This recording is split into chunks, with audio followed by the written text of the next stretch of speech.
Hey everyone, this is Doug with Theme Park DNA. Today I'm going to be talking about the Solstice from Crimson Dawn. So this is the Twilight Solstice, which just means it's the black one. And as I've mentioned in the unboxing video, this is a Typhon, which I gave away previously. I'll link that video in the description below. But all this is a Typhon that they've put a couple of shrouds on, which is a really smart way of turning out, additional sabers with without as much machining costs. So let's take a look at the numbers here.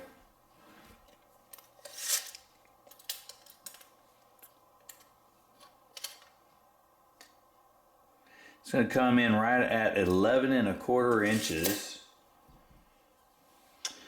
And of course, width is going to be 1.3 inches here in the thinnest section. Looks like in the lower shroud, it's going to be 1.463 inches. I bet we're about the same width on the emitter shroud.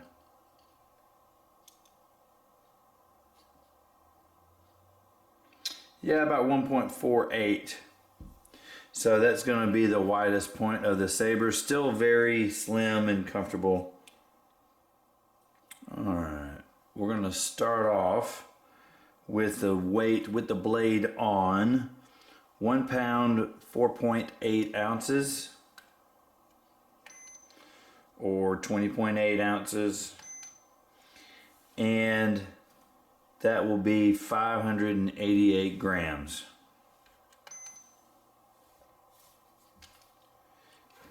Now, in order to remove the blade retention screw is hidden under this emitter shroud, so you have to remove the shroud first.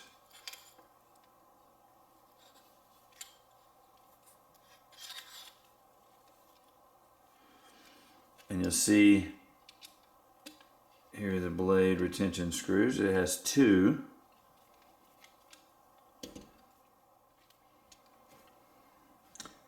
Alright, so without a blade, this is going to be 14.6 ounces. Just an ounce or so shy of a pound. And in grams, it's 412 grams. Alright, to put the emitter shroud back on, you can see where there's a little bit of paint removed from the screw. Most of the screw is going to fit in this groove right here. So alright, so starting at the pommel, this actually looks like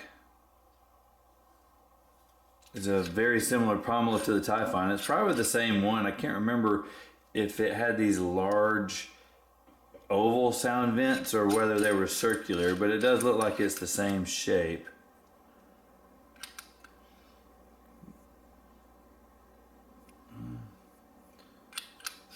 Got about 1.5 inches between the bottom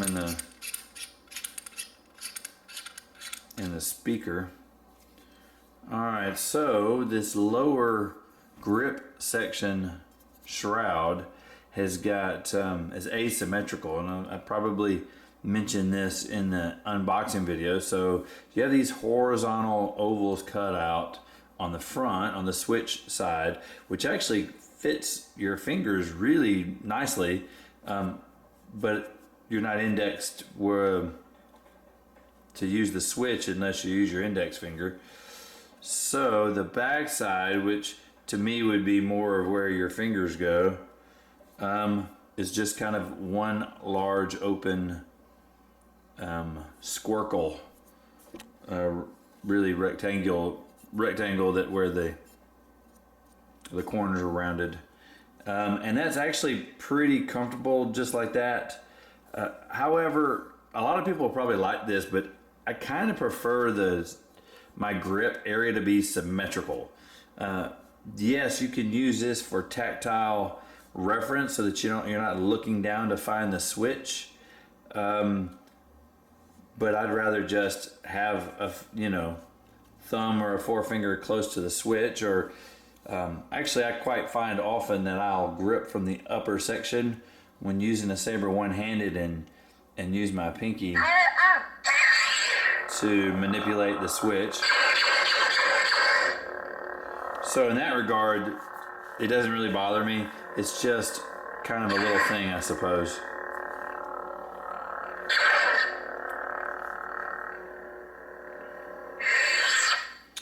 The emitter shroud is enough to make it interesting, just to kind of break up the outline, the Typhon, while being incredibly comfortable. It is, there's not a lot to look at. It's pretty plain, and I do like that these shrouds kind of break that plainness up.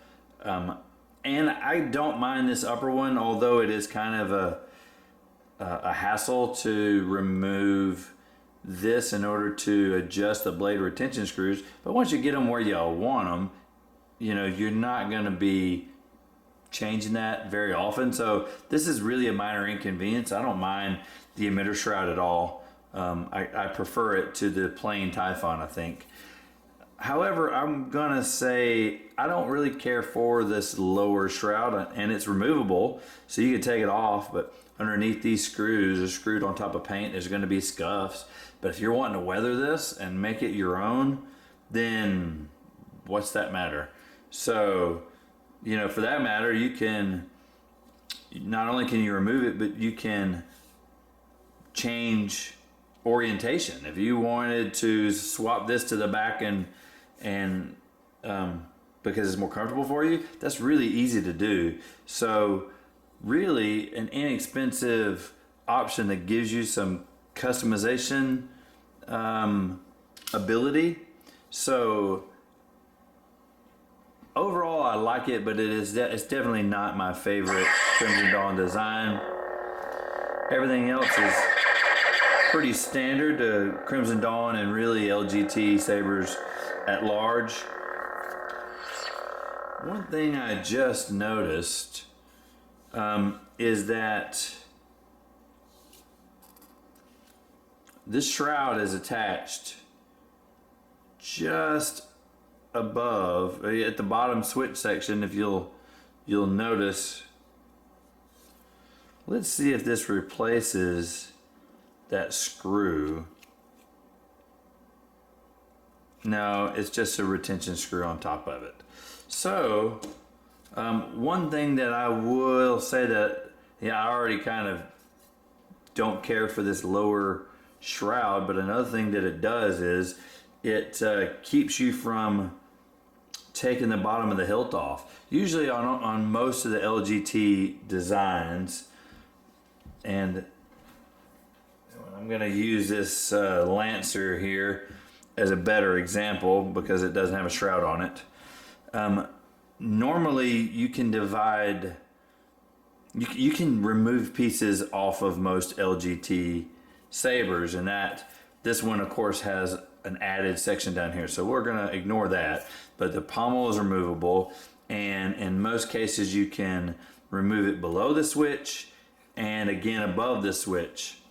And usually above the switch is the emitter section that you can remove, and then you can remove the grip below the switch and expose the core, and you can take a look at the soundboard if you want, or you can replace the battery, see if there's any problem with any wiring. You kind of inspect everything below the switch without actually removing the core. I really, really like that ability. So where this shroud on this Solstice is attached is just above that section. You'll see it screwed on right on top of this lower screw that kind of holds the core in place. And that removes your ability to take off this bottom grip section just below the switch. If you remove the pommel, all you're going to be able to see is the speaker, and it sits nearly 2 inches inside. So yet another reason to probably remove this. If you got this in a mystery box, it's still not a bad mystery box, but that's something to watch out for. I don't like that it hinders your ability to remove the grip. Now true, all you have to do is remove 2 screws and you can take the shroud off, but you know, sometimes when you're swinging these sabers around, particularly the LGT, I've noticed that sometimes the batteries pop out, and every once in a while the spring clip that holds the battery in place and also gives a lead, you know, the switch on the one side and the speaker, all the wires are attached to these spring clips, and so they transfer electricity from the battery, and they also hold the battery in place. So I've noticed that sometimes those little spring clips need to be adjusted because it's not holding the battery in quite as good. And when you're swinging the saber around, you get a little aggressive with it sometimes, that one end will pop out. My saber just stops working. You know, 9 out of 10 times, it's probably just the battery has popped out on one end and the other. And I make it a habit of just checking real quick, where I will remove the grip section and check the battery and make sure that it's in there good, pop it back in place, put the grip back, and then you're back to sabering. So I don't like that hinders it. So now I've got to get a screwdriver, and I have to remove the screws, and I have to remove the shroud, and then you can unscrew the lower grip section, check the battery. Oh, look, it popped out. Pop that back in, put the shroud back on, put the screws back in, make sure it's lined up properly. You know, the particularness that I have sometimes doesn't want something uneven, and it's just nerve-wracking. So I don't know, you be the judge. You let me know. What do you think about the Solstice? What do you think about the shrouds? What do you think about the saber in general? Let me know in the comments below. So as of the recording of this video, approximately 93% of you watching are not subscribed. If you like this content, go ahead and hit that subscribe button and help us grow the channel. We'd love to have you as part of our community. If you like this content, let us know with a big thumbs up. It really helps the channel out, and leaving comments and giving a thumbs up helps this video to be seen by more people. So every little bit helps, and I really appreciate you. That's going to do it for today. Thank you for watching.